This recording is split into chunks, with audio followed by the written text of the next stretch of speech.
Olá, bom dia. Espero que tenham gostado. Tiveram a dar uma volta antes, não foi? Um bocadinho. Bom, e está quase na hora de irem para casa de férias. Acho que hoje é o último dia de aulas para vocês também. É, pá, isso é terrível. Ui, portanto, nós somos aqui a última Isso. etapa antes de irem de férias. Portanto, o desafio ainda é maior, de estarmos aqui ao nível de vocês acharem que valeu a pena. Bom, o meu nome é Vera, eu sou presidente da Fundação EDP, onde se insere aqui o MAT. A Fundação EDP tem grandes preocupações com o tema que certamente o Sr. Ministro irá falar hoje, que é todo o tema da transição energética, da ação climática, no fundo, dos tempos, para traduzir isto para miúdos, dos tempos desafiantes que nós vivemos hoje em dia enquanto planeta, não é? E nós temos muito essa preocupação de perceber em que planeta é que estamos, que desafios é que enfrentamos e qual é que é o nosso papel enquanto sociedade, seja o papel das empresas, como a EDP, das fundações que têm esta preocupação com o mundo que os rodeia e com a comunidade, e dos indivíduos, de todos de vocês, de mim, enquanto indivíduo, em minha casa, em família, no meu dia-a-dia, e de todos vocês, enquanto jovens que, no fundo, vão levar este planeta para a frente. São vocês que vão ficar a tomar conta dele quando nós nos formos embora. E, portanto, é muito importante termos estes momentos de debate, de discussão, de percebermos bem o que é que quer dizer este tema da ação climática, da descarbonização e do que é que isso impacta no nosso dia-a-dia e o que é que cada um de nós pode fazer. Eu lembro-me uma vez de ter ido assistir a uma conversa que me marcou muitíssimo, de uma senhora, vocês lembram-se de uma senhora já velhinha chamada Jane Goodall, que vive basicamente na floresta e estuda os macacos. Portanto, ela, desde muito jovem, que vive na floresta e estuda macacos. É uma pessoa que tem tido um percurso muito interessante e que marca, aliás, o estudo da natureza e dos animais na nossa história. E ela é uma grande ativista neste tema da ação climática. E de me dizer, e aos meus filhos que eram pequeninos, eles diziam, está bem, mas eu até posso separar o lixo lá em casa, mas não muda nada, porque há sempre uns senhores numas empresas que continuam a poluir. Por um lado, sim. Por outro, ela diz, e com razão, que o mundo vai mudar e o rumo que estamos a dar às coisas vai mudar se cada um de nós fizer algo, porque todos fazemos a diferença.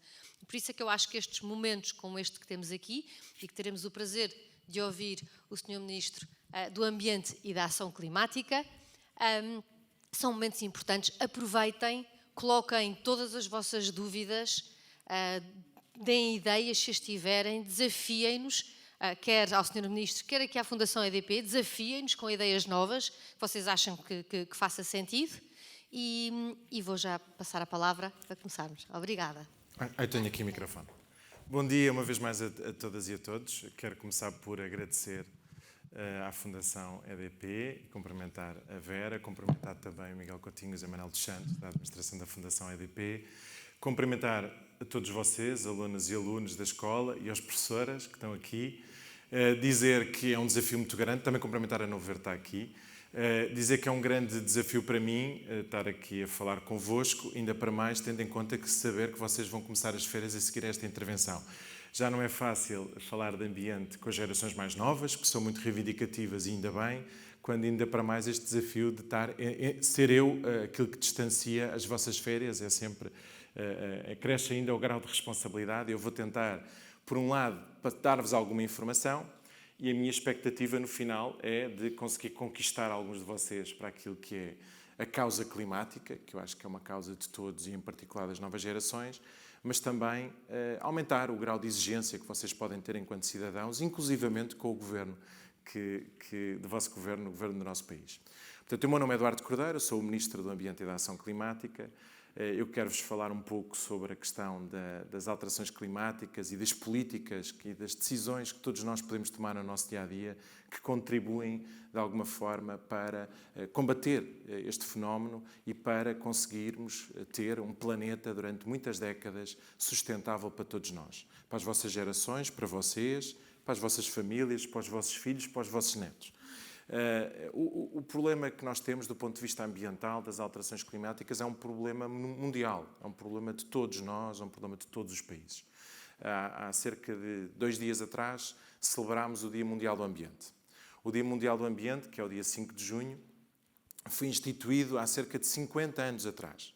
Há 50 anos foi realizada uma primeira conferência mundial, a Conferência de Estocolmo, que é a capital da Suécia, onde pela primeira vez os países do mundo se juntaram para tentar, por um lado, discutir sobre os problemas que existiam, que eram coletivos, os problemas do ponto de vista ambiental, aquilo que causavam os problemas aos vários países, e começaram a tentar encontrar soluções em conjunto para resolver alguns desses problemas.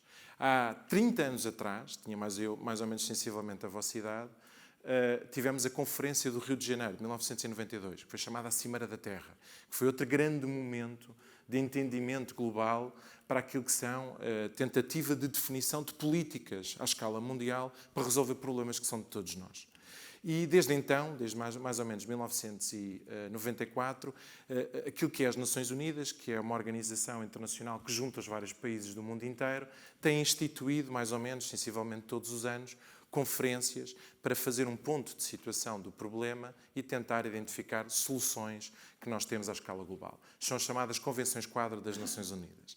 Para vocês terem uma noção, este ano vai-se celebrar a 27ª Convenção Quadro das Nações Unidas e, entretanto, foram também criadas outros momentos, outros fóruns internacionais de discussão também muito importantes que abordam o tema dos oceanos, porque há uma relação muito direta, que já vamos daqui a pouco discutir, entre as alterações climáticas e os problemas dos oceanos e, através dos problemas dos oceanos, o problema que existe na vida da Terra, na vida de todas as espécies.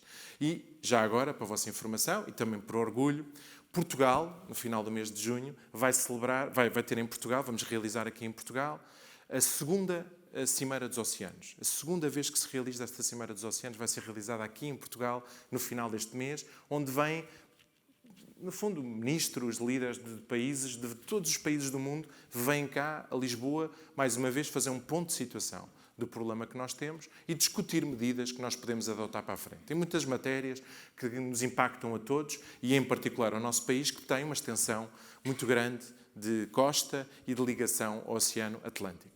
E, portanto, era para vocês saberem que, de alguma forma, este problema é um problema mundial que tem sido discutido há várias décadas e que tem, de alguma maneira, implicado que os países tenham vindo a comprometer.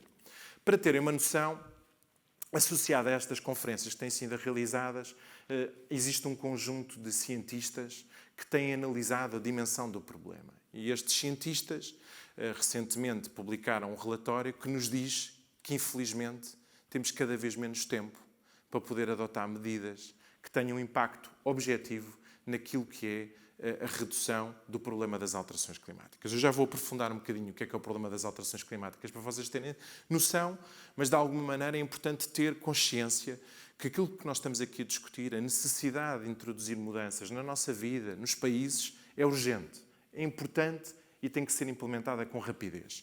E aquilo que eu vou procurar tentar fazer durante esta pequena conversa é introduzir-vos em vocês o bichinho de cada um de nós, poder alterar um bocadinho os seus comportamentos e, de alguma maneira, temos um sentido crítico agressivo para obrigar que os nossos dirigentes, os nossos líderes políticos, quem tem responsabilidades, atuem. E, em particular, eu tenho também alguma dessa responsabilidade e acho que é fundamental sentido crítico da parte das pessoas, das organizações, de todas as entidades. Portanto, eu tenho aqui algumas notas que também vos quero, de alguma maneira, ir prosseguindo. Dar nota do seguinte. O problema das alterações climáticas está diretamente associado ao tema do aquecimento global. E o aquecimento global é algo que tem vindo a acontecer, essencialmente, também resultado daquilo que são as emissões dos gases de efeito de estufa. Não sei se vocês já ouviram falar, já tinhas ouvido falar dos gases de emissões de estufa. Como é que te chamas? Diogo. Já tinhas ouvido falar das emissões dos gases de efeito de estufa? Essencialmente, as emissões de gases de efeito de estufa são emissões que resultam basicamente de muitos fatores, mas os que contribuem mais para estas emissões são a utilização de combustíveis fósseis. Vou dar alguns exemplos. Gasolina, gasóleo, gás, carvão. Portanto, são elementos que nós utilizamos no nosso dia-a-dia, e eu já daqui a pouco já vou me dedicar outra vez a isso, mas que resultam num aquecimento global do planeta, aquecimento esse que depois tem um efeito nas alterações climáticas, nas alterações do clima, e tem um conjunto de consequências que vamos falar. Quando o planeta aquece, existe um desequilíbrio no sistema.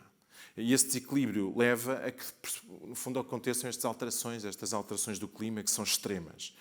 E isso afeta a nossa vida e afeta a vida de todas as espécies do planeta.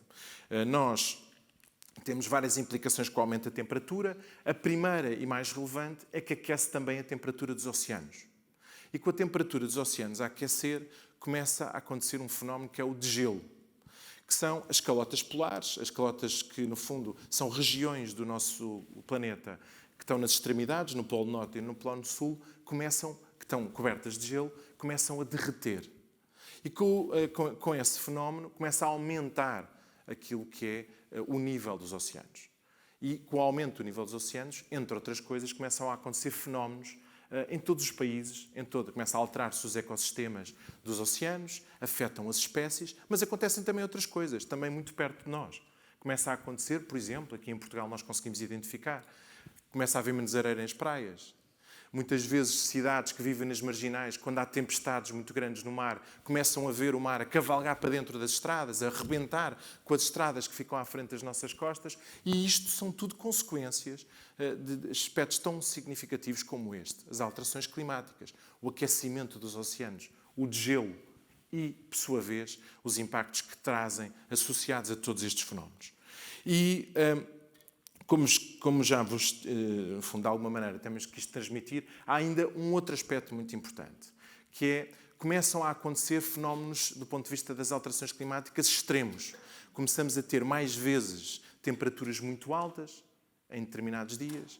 Começamos a ter, e com isso começamos a ter fenómenos como a seca, e isso é algo que, por exemplo, o nosso país também, infelizmente, sofre bastante, mas também começamos a ter o contrário, que é durante muitos dias não chove, e nós temos seca, e depois, de repente, chove de forma muito intensa.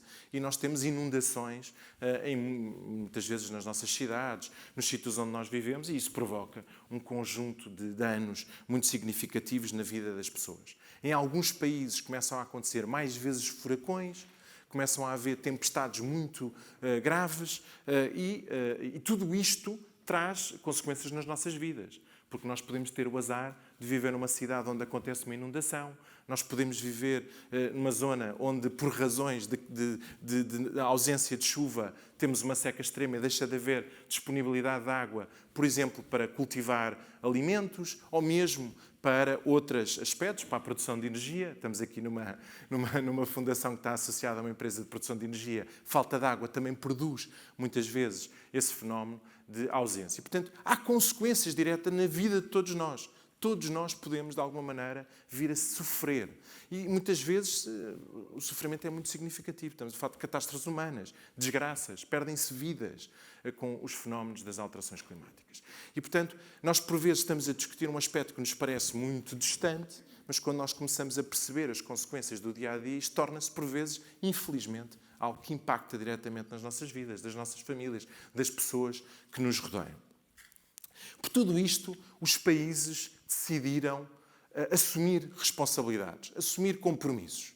Portugal e um conjunto de países, em 2015, assumiram uma responsabilidade coletiva de assinar um acordo que se chama o Acordo de Paris. O Acordo de Paris, o que é que pressupõe? Pressupõe que foram mais ou menos 189 países em 197 países que participavam naquelas conferências que eu vos falei há pouco, que assumiram e assinaram um acordo em 2015, chamado Acordo de Paris, que de alguma maneira define aquilo que é a nossa responsabilidade coletiva e tudo aquilo que nós estamos a procurar fazer, e daqui a pouco eu já vou falar sobre isso, tem como objetivo atingir estes compromissos que nós assumimos neste acordo. Qual é que é o objetivo central deste acordo? É tentar conter o aquecimento global do planeta a 2 graus centígrados de crescimento face àquilo que foi o chamado nível pré-industrial. Ou seja, fomos lá atrás verificar qual é que era a temperatura que o ambiente deveria ter para não ter fenómenos de alterações climáticas extremos e definiram um conjunto de países que queríamos tentar que não ultrapassar um aumento de temperatura de 2 graus. Isto em média. E, desejavelmente, não aumentar mais do que 1,5 grau a temperatura do planeta. E este desafio é um desafio muito, muito grande e que implica um conjunto de mudanças na nossa vida, coletivamente e individual. E eu vou, daqui a pouco, querer com vocês perceber até que ponto é que vocês estão comprometidos em ajudar-nos e ajudar-me em particular a atingir estes objetivos.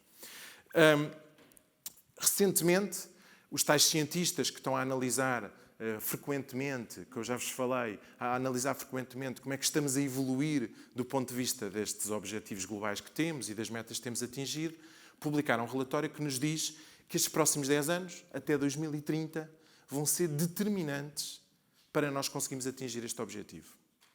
Tudo o que nós vamos fazer até 2030, portanto, que idade é que tens? Como é que te chamas? Benildo. 17.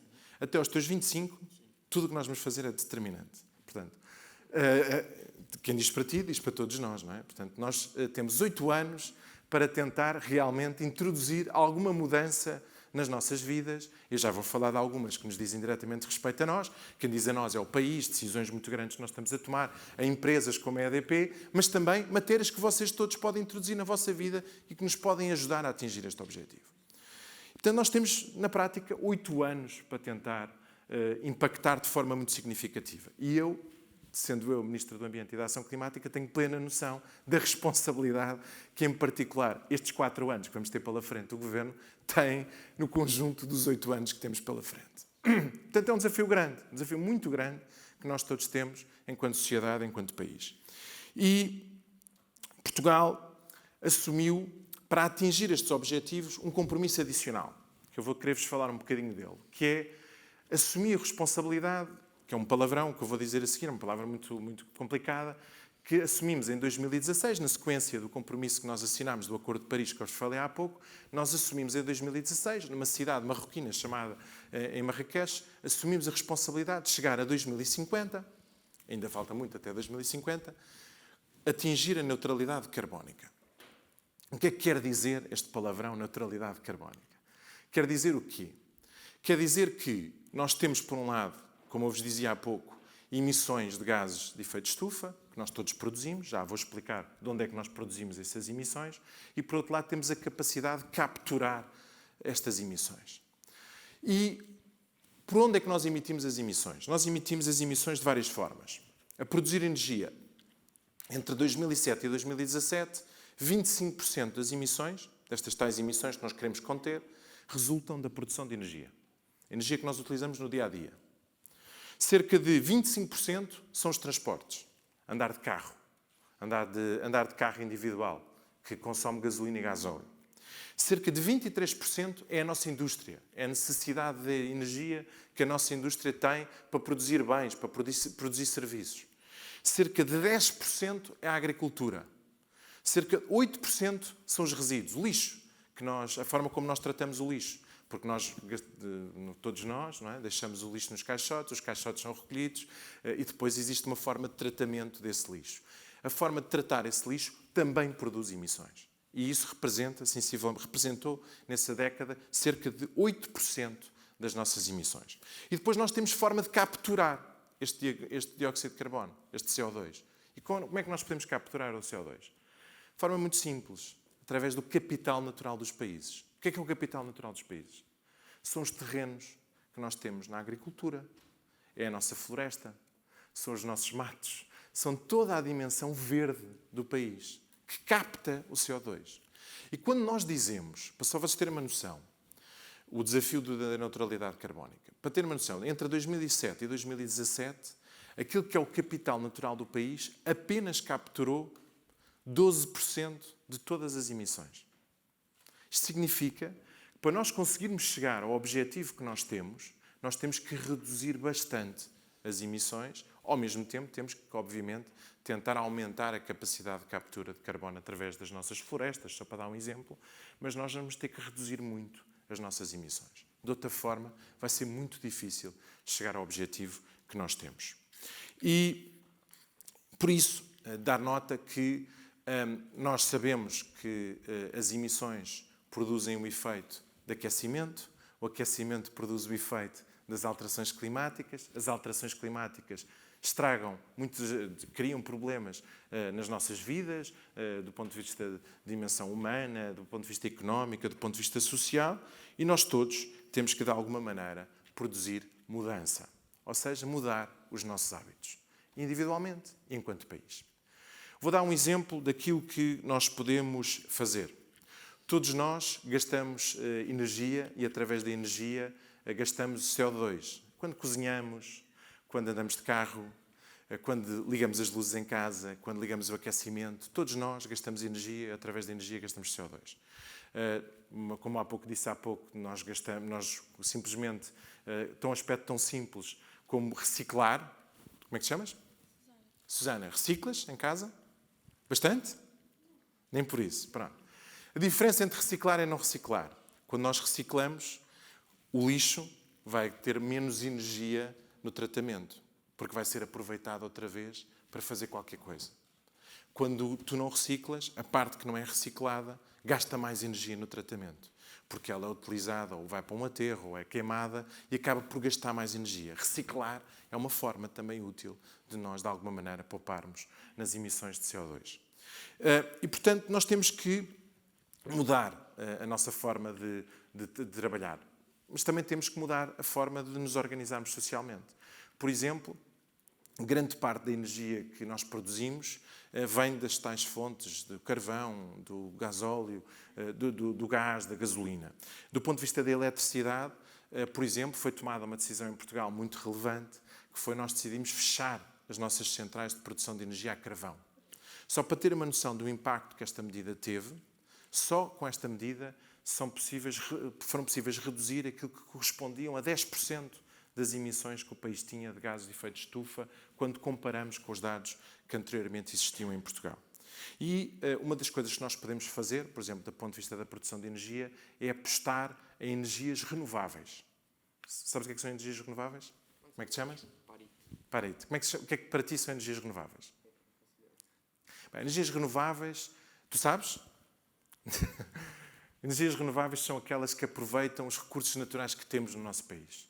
O vento, a água, o sol, os resíduos. E, portanto, a diferença está em nós aproveitarmos todas essas fontes de energia que são naturais, que não, no fundo, que são uma alternativa à utilização, neste caso do gás ou do carvão, e produzir eletricidade que depois nós podemos usar. Estamos a fazer um esforço muito grande enquanto país para aumentar a produção de energia renovável, mas felizmente a esse nível estamos a conseguir resultados e estamos inclusivamente a conseguir antecipar algumas das metas que nós temos definidas. Mas na prática passa por instalar mais painéis solares para aproveitar o sol para produzir energia. Vocês de certeza que já viram aquelas grandes turbinas eólicas com umas pás para produzir energia eólica. Já viram? Nas barragens, nós quando temos níveis de água que nos permitem, produzimos através das barragens energia elétrica. E tudo isso é uma alternativa à utilização de fontes de combustíveis fósseis que causam os problemas que eu vos identifiquei há pouco. Mas há outras formas de nós podermos colaborar. Como é que te chamas? Com a eficiência. Tendo mais cuidado na forma como utilizamos energia. Vocês, por exemplo, na tua casa, têm o cuidado de apagar a luz durante o dia? Pronto, isso é uma forma muito interessante, porque nós também temos que, de alguma maneira, utilizar menos energia no nosso dia-a-dia. Todos nós. É válido para a tua casa, é válido para a minha casa, é válido para aquilo que é produção de bens, ou seja, a capacidade de utilizar menos energia para fazer as mesmas coisas é uma forma também muitíssimo positiva de nós contribuirmos todos para aquilo que são os objetivos que temos enquanto país. E, portanto, eu queria dar nota que há mais coisas que nós podemos fazer na utilização dos recursos. Como é que te chamas? E diz-me uma coisa, do ponto de vista da água, tens cuidado a tomar banho com a água? Os teus pais chamam-te a atenção quando tu demoras muito tempo a tomar banho? Não demoras? Nem é necessário chamar-te a atenção. Tens o cuidado de demorar pouco tempo a tomar banho. Muito bem. A água é outra coisa muito importante nas nossas vidas. Porque um dos aspectos que nós aprendemos é que, com as alterações climáticas, nós temos que ter cuidado com a utilização dos recursos por várias razões. E vou dar um exemplo da água. E o teu bom exemplo, tu usares pouca água para tomar banho, que é um ótimo exemplo, porque é que esta forma de ter cuidado é tão importante nas nossas vidas? Porque quando começamos a ter fenómenos de alterações climáticas e começamos a ter, por exemplo, menos água porque chove menos, cada pedacinho de água que nós temos é mais importante, tem que ser mais estimado. Porque se nós não tivermos esse cuidado, nós temos um duplo efeito, nós temos cada vez menos água e nós não a sabemos poupar. E a água é determinante para as nossas vidas. Mais uma forma de explicar. Este ano, porque nós temos pouca água nas nossas barragens, nós estamos a produzir pouca energia através das barragens. Qual é o resultado prático disso? Nós precisamos de compensar queimando o gás para produzir eletricidade. Se nós tivermos mais cuidado com a água, obviamente nós podemos, entre outras coisas, poder produzir mais energia através da água e, em alternativa, não precisamos de utilizar tanto o gás para produzir energia elétrica. Tudo isto está ligado em todas as dimensões da nossa vida e todos nós, de alguma maneira, podemos contribuir. E uma das coisas que eu queria, de alguma maneira, incentivar-vos é também a perceberem no vosso dia-a-dia as coisas que podem fazer para contribuir. Como eu disse há pouco, e daqui a pouco termino já, uma das coisas também muito importantes é os transportes. A utilização de transporte individual versus a utilização de transporte público. É cada vez mais importante nós tentarmos organizar a nossa vida de maneira a utilizar menos vezes o transporte individual. Eu não digo que não seja fundamental muitas vezes utilizar o transporte individual na nossa vida, mas nós todos temos que aprender a organizar a nossa vida utilizando cada vez menos o transporte individual. E isso passa por várias opções na nossa vida. Andar mais a pé, utilizar, se possível, meios de transporte suaves, como por exemplo a bicicleta, ou andar de transporte público. Nós temos plena consciência que o transporte público ainda não está acessível a todos e tem que ser feito um investimento grande, e é o que temos feito, alargar as redes de metropolitano, investimento em todas as cidades, mas necessariamente é uma opção que todos vocês podem necessariamente participar. Portanto, no fundo, e de forma muito resumida, dizer-vos que temos um grande desafio pela frente, um desafio que nos responsabiliza a todos enquanto país, mas também nos responsabiliza a todos enquanto cidadãos. E cada um de nós pode, de alguma maneira, contribuir e fazer a diferença. Por um lado, sendo exigentes no sentido de garantir que quem toma decisões, toma as decisões certas para garantir o vosso futuro, o futuro dos vossos filhos, o futuro dos vossos netos, e essa exigência é importante. Por isso é que há tantos jovens, muitas vezes, na rua, a batalhar. Não sei se vocês participaram, alguns de vocês ou na vossa escola, participaram na greve climática, que foi promovida por algumas escolas, ou não? Ninguém se lembra disso? Não?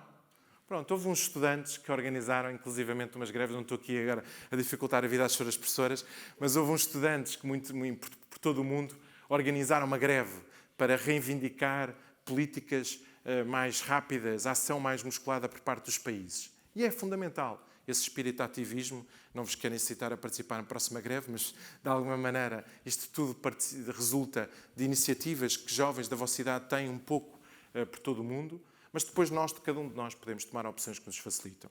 Utilizar os transportes, na forma como utilizamos a energia na nossa casa, na forma como utilizamos a água na nossa casa e através de utilização destes recursos, a forma como reciclamos. Tudo isso tem um impacto muito significativo na forma como nós podemos ou não ajudar neste grande desafio que é combater as alterações climáticas. Portanto, eu deixo-vos para já com esta primeira intervenção e estou totalmente disponível para as questões que vocês queiram colocar. Eu sei que a primeira pergunta é sempre a mais difícil. Portanto, eu fui desafiando, fui fazendo perguntas à medida que eu fui intervindo, na expectativa de que vocês agora estejam mais soltos. Mas senão eu também volto a fazer perguntas relativamente àquilo que vocês fazem. Como é que te chamas? Sim. João. João, tens alguma dúvida? Alguma coisa que tu achas que possas fazer do ponto de vista da tua vida, que de alguma maneira que tenha um contributo do ponto de vista das alterações climáticas? Todos nós, só para dar uma noção, João, eu próprio, nós estamos longe de estar perfeitos. Nenhum de nós é perfeito. Todos nós temos hábitos instituídos e formas de estar que demoram muito a mudar. Eu próprio ter que introduzir na minha cabeça algumas alterações relativamente aos hábitos do dia-a-dia não é fácil. Há algum que tu te lembres que podes tentar de alguma maneira introduzir na tua vida que ajuda a contribuir para este desafio? És cuidadoso a consumir a água? És razoavelmente cuidadoso. E no futuro, vês-te a utilizar, por exemplo, transportes públicos? Achas que é uma coisa que vai estar introduzida na tua vida? És uma pessoa que um dia acha que vai querer ter o seu próprio carro? Vais gostar de ter o teu carro? E já uma vez pensaste e quando tiveres o teu carro, vais ter o cuidado, pelo menos, de tentar perceber se existe na altura a possibilidade, por exemplo, de ter carro elétrico? É uma coisa que tu estás atento ou nem por isso? Sim? Pronto, eu acho que todos nós, um bocadinho na nossa vida, temos que ir pensando nas opções que vamos fazendo. Claro está. Tens uma pergunta para fazer? Boa, força. O Sim, todos nós, há uma expressão que é a pegada. A pegada é um bocadinho qual é o impacto que a nossa vida tem do ponto de vista da emissão de gases de efeito de estufa e de alguma maneira. Nós podemos todos tentar perceber como é que nós podemos reduzir a nossa pegada. E eu acho que isso passa muito por ver, olhando para o teu dia-a-dia, em que medida em que tu utilizas recursos e que são determinantes, porque não tens alternativa. Eu acho que nós também temos que ter o cuidado. Uma das coisas mais importantes nestas mudanças que nós temos que introduzir é não dificultar a vida às pessoas e procurar perceber que as pessoas muitas vezes não têm alternativas, mas também tentar perceber um pouco. Se tu pensando no teu dia, quando tu pensas no teu dia, o que é que tu achas que podes fazer para, de alguma maneira, ter menor utilização de recursos? Água, eletricidade, combustíveis, o que é que tu achas que podes fazer? O que eu posso fazer? Eu faço andar de transportes públicos, como o senhor já disse. Muito bem. E agora, como vejo muitos anúncios sobre água, também agora uso menos, está a ver? Muito bem. E a energia também. Muito bem. Eu acho que é esse tipo de medidas que tu podes ter cuidado. Há mais coisas que nós podemos fazer, mas pronto, se calhar eu entro aqui em domínios que vocês já ficam um bocadinho mais desconfortáveis. Uma das coisas é a alimentação. Comer menos carne. Isto pode parecer estranho, mas comer menos carne também ajuda a reduzir as emissões. Não sei se vocês têm noção disso. Mas porque na prática, isto é uma explicação complexa, mas comer menos carne é uma das matérias, não só faz melhor à saúde, não é? Porque então nós em particular temos muito orgulho da nossa dieta mediterrânica, que significa que comer mais vegetais, comer portanto, tentar procurar comer chamada a fruta da época, procurar não utilizar, não consumir aquilo que é, muitas vezes, que não é natural na altura do ano em que nós estamos a consumir. E comer menos carne tem um efeito positivo. Não sei, como é que te chamas? Tomás, comes muita carne? Não? Comes muita carne? Então pronto, olha. Mas, hã? Duas vezes por semana não é muita carne, por acaso, não acho que seja. Mas, de todo modo, é uma das coisas que nós podemos fazer é comer menos carne. Ter uma dieta mais equilibrada também tem um efeito muito positivo. Na prática, o meu objetivo também é introduzir-vos o bichinho. Não é necessariamente, temos todos nós que ir aos poucos introduzindo alguma mudança na nossa vida. Mas há muitas coisas que nós podemos fazer. Andar a pé é outra coisa que sempre que possível. Eu não sei, também depende muito da distância que vocês estão da escola, mas andar a pé é uma coisa que é também muito positiva para as nossas vidas, para a vossa saúde, mas também para o ambiente. Andar de bicicleta, vocês costumam andar de bicicleta? Como é que te chamas? Eu, David. David, andas de bicicleta? Não. Não costumas andar de bicicleta porque não gostas? Não tenho bicicleta. Não tens bicicleta. E se quisesses ter bicicleta, tinhas forma de andar de bicicleta até à escola? A escola está preparada para isso? Hã? Está? Pronto, andar de bicicleta é outra coisa. Sabem que noutros países que não têm sequer a qualidade... Nós temos, nós temos o benefício no nosso país de ter boa temperatura, não é? Não chove assim tanto, estamos mais no sul da Europa, mas curiosamente no norte da Europa, onde chove mais vezes, há muito mais o hábito da utilização da bicicleta do que em Portugal. De todo modo, nós temos cada vez mais, e isso é uma coisa que muitas vezes também é muito polémica, mas temos mais ciclovias, temos mais formas de alguma maneira, de nos deslocarmos de bicicleta. E a expectativa, vocês de alguma vez, por acaso esta pergunta não sei se posso fazer, porque muitos de vocês ainda não têm idade para usar. Já que alguém usou trotinetes elétricas, daquelas que estão na rua? Pronto. Não se preocupem, ninguém vos vai criticar. Já. Como é que te chamas? Rafael. E utilizas a trotinete por diversão ou mesmo para te deslocares? Por diversão. Pronto. Trotinete elétrica é uma forma também muito útil e eficaz de nós nos deslocarmos. Eu também uso às vezes a trotinete elétrica para me deslocar.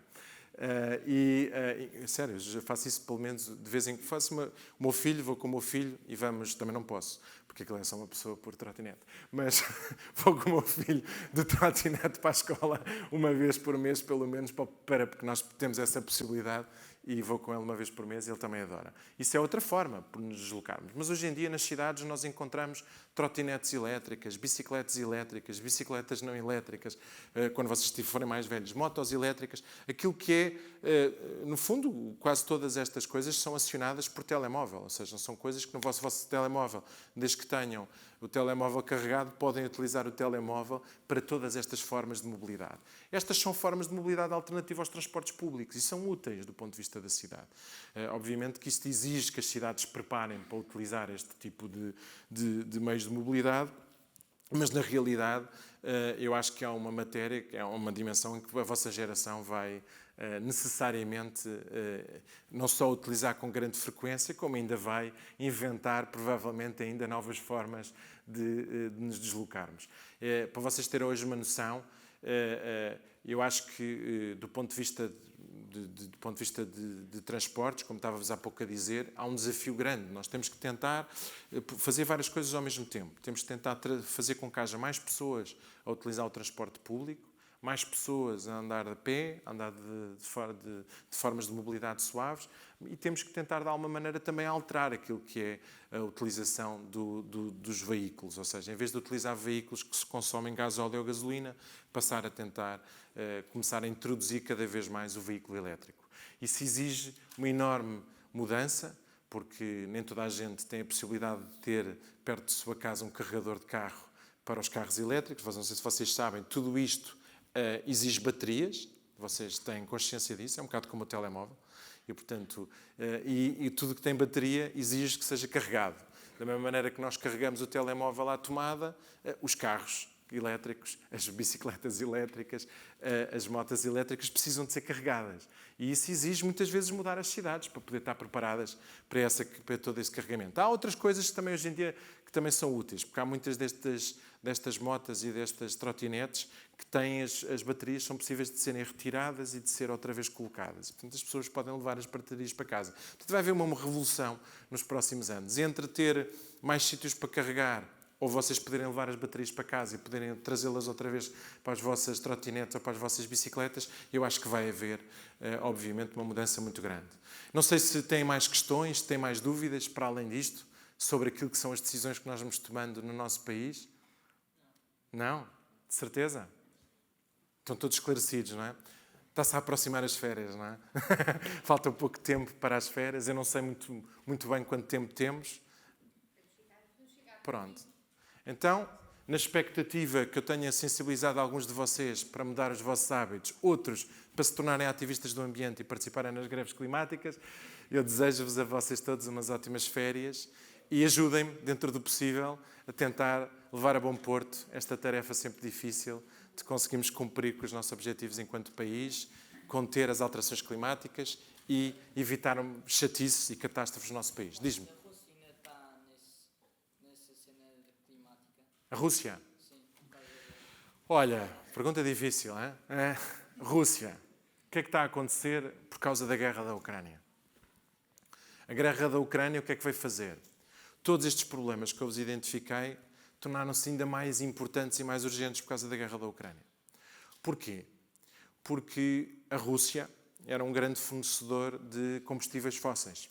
E como nós ainda temos uma grande dependência dos combustíveis fósseis na nossa vida, da gasolina, do gasóleo, do gás, quando nós estamos em guerra com a Rússia, começa a haver dificuldade para, no fundo, não só existem, como a Rússia era um grande fornecedor de todos estes combustíveis, quebra-se de repente essa oferta de combustíveis, seja por decisão dos países que deixam de importar esses combustíveis da Rússia, quer mesmo, no início deste processo, decisões da própria Rússia deixar de fornecer o combustível. O que é que acontece? Começa a haver menos disponibilidade destes combustíveis. E o que é que acontece com isso? O preço dispara. E, de repente, todos nós sentimos na nossa vida. A gasolina começa a ficar muito cara. Vocês, de certeza, que ontem ouviram as notícias, ou mesmo os vossos pais podem ter ficado preocupados, e legitimamente preocupados, com o aumento dos preços de combustíveis. E tudo isto resulta, infelizmente, da guerra que nós estamos a viver. E isso exige, da nossa parte, sermos ainda mais rápidos. Sermos ainda mais rápidos. Procurarmos, por um lado, tentar perceber de que forma é que nós conseguimos ajudar as famílias e tentar conter um bocadinho estes aumentos dos preços que estamos todos a viver.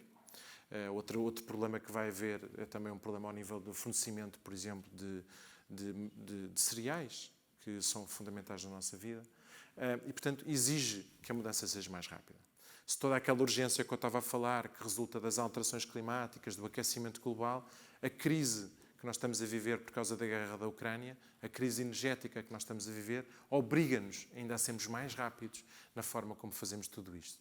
E, portanto, e também obriga-nos a sermos ainda mais conscientes na forma como utilizamos, no fundo, a energia no dia-a-dia. Quando o preço é muito caro da gasolina, é inevitável que nós todos tentemos utilizar menos gasolina para a nossa vida. Temos que ser mais cuidadosos a utilizar este recurso, porque nos sai muito caro e porque, de alguma forma, dificulta muito a nossa vida. E isso tem impacto em um conjunto muito grande de aspectos da nossa vida. Tem impacto nas indústrias que produzem, que precisam desses combustíveis para poder fazer produtos. Tem impacto porque os produtos ficam todos mais caros, porque eles, muitas vezes, muitos dos produtos que não são feitos no nosso país vêm de fora. Exatamente. Tem um impacto na inflação.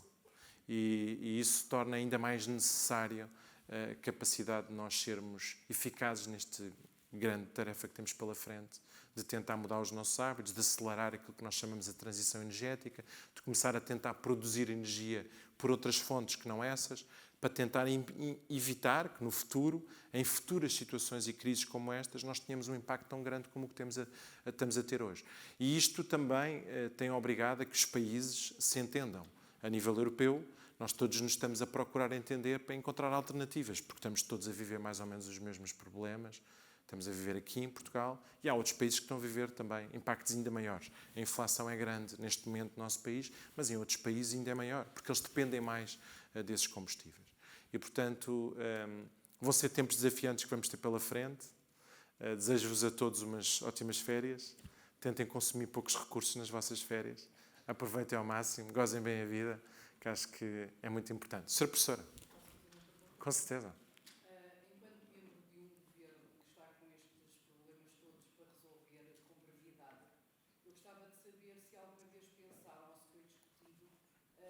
Instalar painéis solares nas escolas portuguesas, uma vez que temos um usadíssimo número de horas de sol por ano, sobretudo a sul, não é?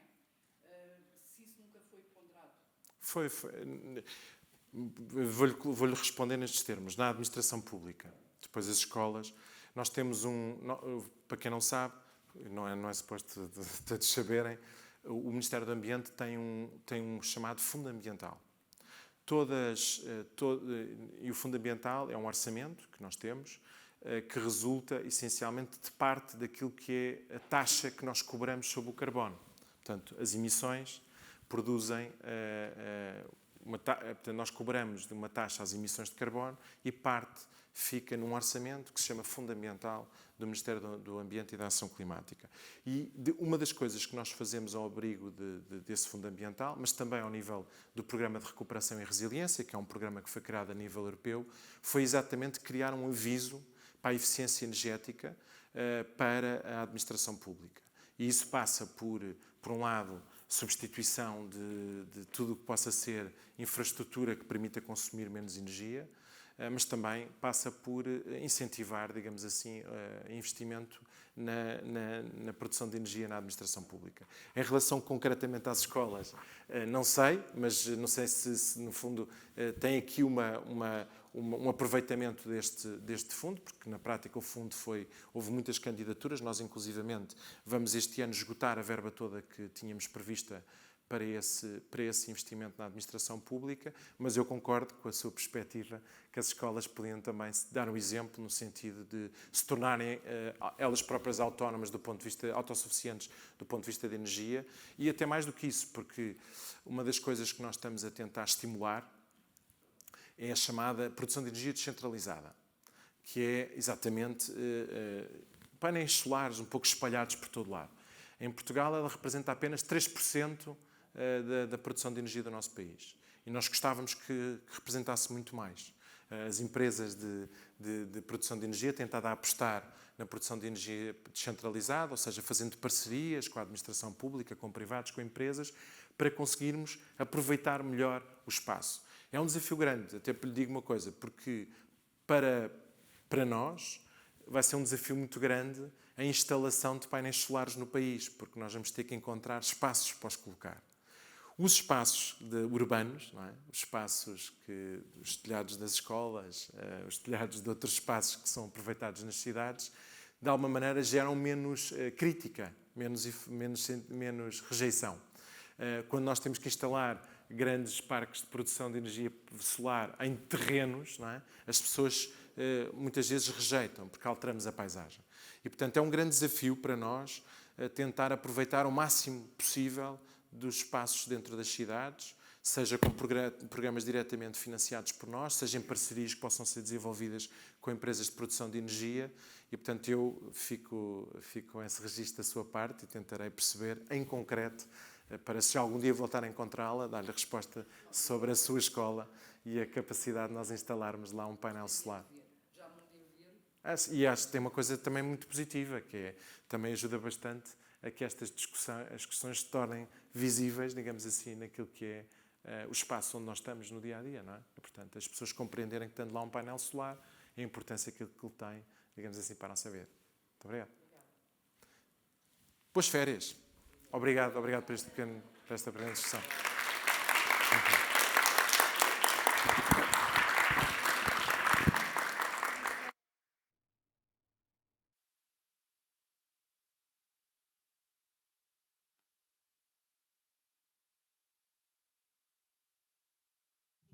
Obrigada. Mas vocês ouviam.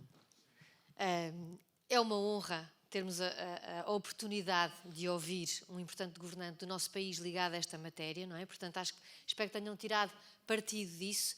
Mas, acima de tudo, a mensagem que eu vos queria passar é: vocês têm 17, alguns, não sei se já aqui há algum com 18, estarão a caminho de chegar a essa maioridade, e vocês serão os que nos levam para a frente na próxima geração.